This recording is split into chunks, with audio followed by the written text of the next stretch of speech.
the list. Cortez. And Doname De Leon drilling it. And Bako again showing why they are one of the top teams here in the high school ranks. Winning up there. Miranda, balik kay Marsh. Denied by De Leon.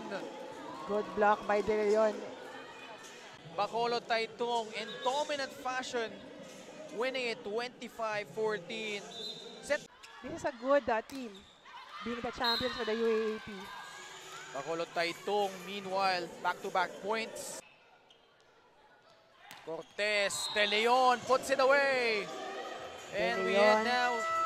Has been really consistent. Really consistent indeed. Ito si Doname De Leon as she gets itong Bacolod Taytong into the second tech. Right now, trailing by 2. Doname De Leon again from the middle.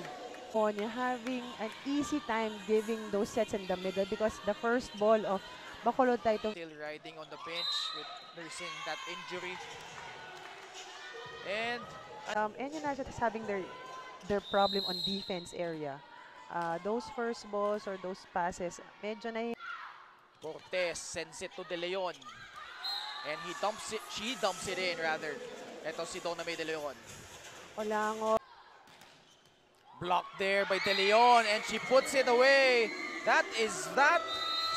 Bacolod Taytong High School winning On their area. Let's see again here that last point by Bacolod Taytong. Stop block by De Leon. Marsh, Cortez, and Casey Cortez. It gave them the point.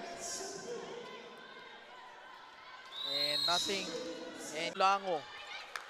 Good defense. Cortez. At yun ulit, De Leon.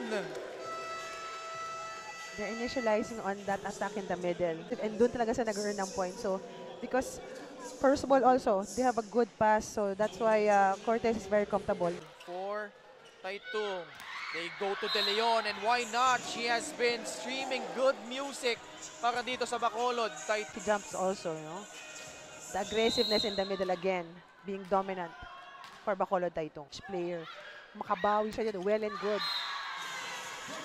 Meanwhile, you see Bacolod Taytong firing on all cylinders here and set. You're in high school, you will see also kung talagang kaya mo pang ibigay.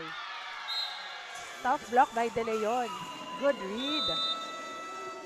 Now, to 12 in favor of Bacolod Taytong. Let's listen in to an NU Nazareth School timeout. Unless Nunag.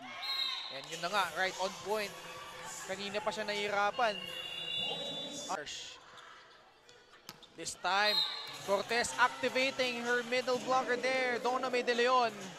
hitting the middle as of the moment on this match. Most of their kills are being in the middle.